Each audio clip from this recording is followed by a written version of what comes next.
My name is Cassie. I am 23 years old. I graduated as a qualified nurse this year and was given my first position as a home nurse. My patient was an English gentleman in his early 80s who suffered from Alzheimer's. In the first meeting, the patient was given his record, and from it I could see that he was a convert to the religion of Islam, therefore he was a Muslim. I knew from this that I would need to take into account some modes of treatment that may go against his faith, and therefore try to adapt my care to meet his needs. I bought in some halal meat to cook for him and ensured that there was no pork or alcohol in the premises, as I did some research which showed me that these were forbidden in Islam. My patient was in a very advanced stage of his condition, so many of my colleagues could not understand why I was going through so much effort for him. But I understood that a person who commits to a faith deserves that commitment to be respected, even if they are not in a position to understand. Anyway, after a few weeks with my patient, I began to notice some patterns of movement. At first, I thought it was some copied motions he'd seen someone doing, but I saw him repeat the movement at particular times, morning, afternoon, evening. The movements were to raise his hands, bow, and then put his head to the ground. I could not understand it. He was also repeating sentences in another language. I couldn't figure out what language it was, as his speech was slurred, but I know the same verses were repeated daily. Also, there was something strange. He didn't allow me to feed him with my left hand. Somehow I knew this linked to his religion, but didn't know how.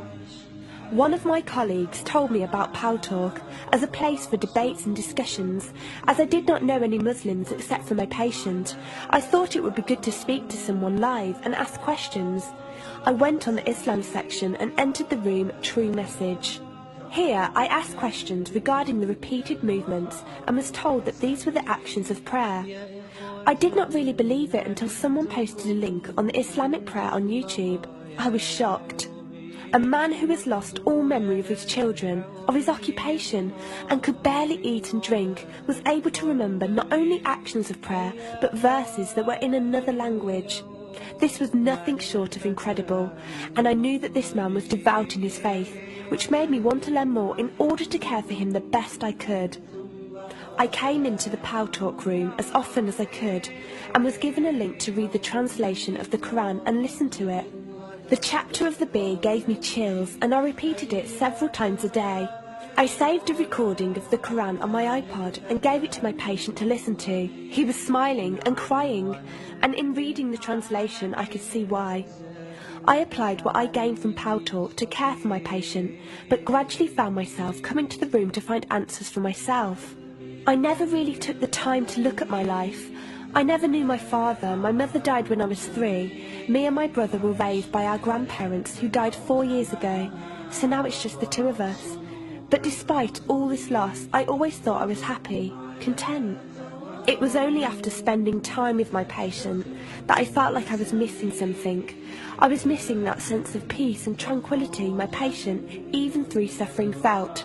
I wanted that sense of belonging and a part of something that he felt, even with no one around him. I was given a list of mosques in my area by a lady on Talk and went down to visit one. I watched the prayer and could not hold back my tears. I felt drawn to the mosque every day, and the imam and his wife would give me books and tapes to welcome any questions I had.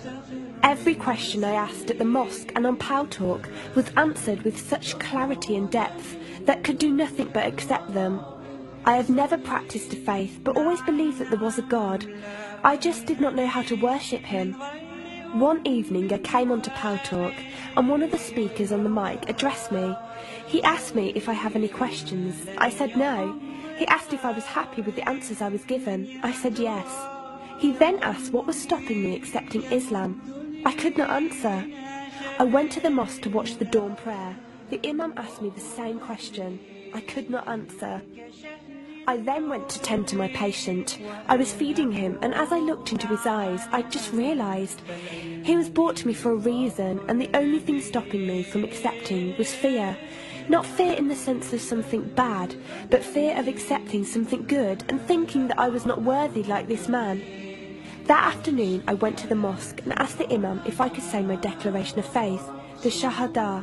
There is no God except Allah. Muhammad is Allah's messenger. He helped me through it and guided me through what I needed to do next. I cannot explain the feeling I felt when I said it. It was like someone woke me up from sleep and sees everything more clearly.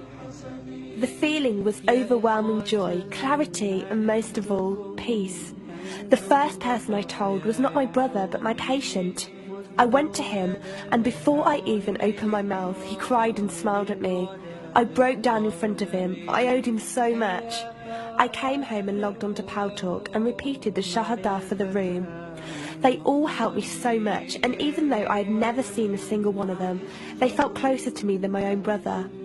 I did eventually call my brother to tell him, and although he wasn't happy, he supported me and said he would be there. I couldn't ask for any more. After my first week as a Muslim, my patient passed away in his sleep while I was caring for him. Inna lillahi wa inna ilaihi raji'un.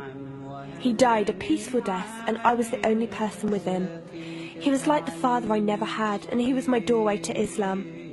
From the day of my Shahada to this very day, and for every day for as long as I live, I will pray that Allah shows mercy on him and grant him every good deed I perform in the tenfold. I loved him for the sake of Allah, and I pray each night to become an atom's weight of the Muslim he was. Islam is a religion with an open door. It is there for those who want to enter it. Verily, Allah is the most merciful, most kind.